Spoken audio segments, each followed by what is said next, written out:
Hello and welcome to Let's Talk SEO. Now, I'm not in my usual recording environment. I am on the road, so I just found a space to record.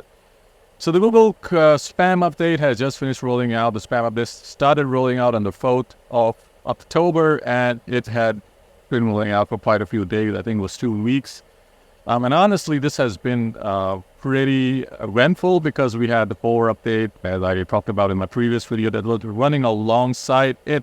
And so it was very hard to figure out whether it's the core update that's affecting ranking or if it was the spam update that was affecting rankings. Now, I will make a video about how to distinguish between both updates and how you can make an educated guess as to which update may be affecting your rankings, given the fact that there's only a single update out of the two updates that are affecting your rankings, because in some cases, at least in the case of one of my clients, it was both updates that were affecting rankings.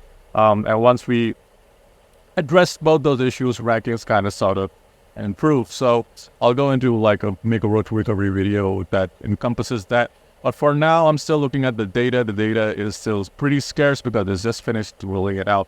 But there are a few observations I've made, and I'm just going to talk about those in this video. The first observation is the fact that Google has been targeting language spam. Now, not many of the people watching this video will be familiar with language spam, but it's a black hat tactic that mainly used to bombard Google Analytics, Google Search Console, and even people's websites with spammy spammy words. Like, for instance, you would have xsquared.google.com. You become one of the search terms on your website. If you're selling shoes, for instance, one of those search terms would be super great shoes, and you'd figure out the super great shoes is another website. But people are coming to your website and searching super great shoes. And what that's essentially doing is generating a lot of language spam on your website. And when you look at your analytics, you see maybe the Chinese keywords. You would see maybe keywords from another language like Hindi maybe. And you'd say, you're not even targeting those regions. So why is Google reporting those keywords? So essentially, you would see a lot less of that. And Google has been trying to do this for quite a while, but it's very, very hard to block language spam. The second target for the Google spam update has been websites that engage in spammy tactics on their own website. So, for instance, people will have 3 or 4 websites within the same niche, and they just link to each other. And so what they will essentially do is they will send a lot of backlinks to one website, juice that up, distribute the link juice to all the connected websites that they own, and essentially create a personalized link farm for their own websites. And Google has been not very good at detecting this kind of stuff, because I've seen a lot of websites doing very well using this tactic.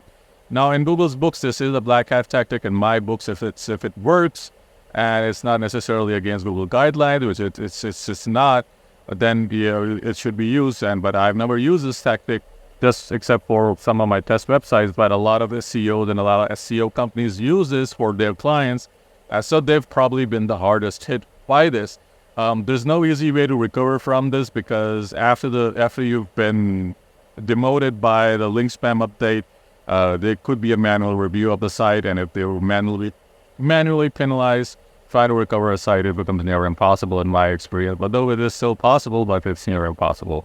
The third thing I've seen Google target is mainly websites that, on their own website, they would have multiple variations of the same keyword in the menu. So that's also seen as a spammy practice. So if you're selling shoes, it will be shoes, big shoes, small shoes, medium shoes, shoes for everyone, shoes for humans, shoes for cats, dogs. You get the idea. They'll just spam their menu with lots and lots of keywords, and then they'll spam the footer with lots and lots of keywords. Again, Google has not been very good at detecting this, and even after the spam update, I'm still seeing websites that are ranking pretty okay they're using this tactic.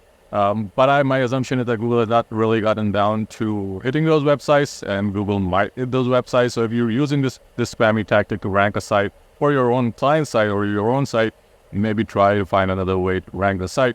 The other observation I've made is that Google has been very hard, or has cracked down very hard on people buying links. Now, this has been in the process for some time.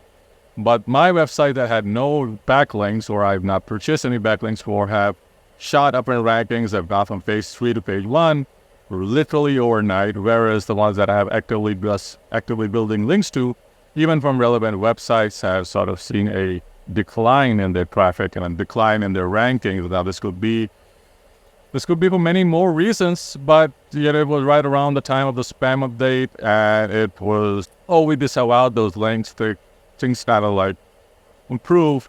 But again, don't just set up a disavow file because you've made a whole bunch of bad backlinks or produce a whole bunch of bad backlinks, because sometimes that can do more harm than good, is what I'm saying. So these are my observations for now. I will dig into the data. I'll be looking into more stuff and then make a video on that. Let me know in the comments below how the spam update has hit your website, what your observations are. Like and subscribe, and I'll see you guys in the next video.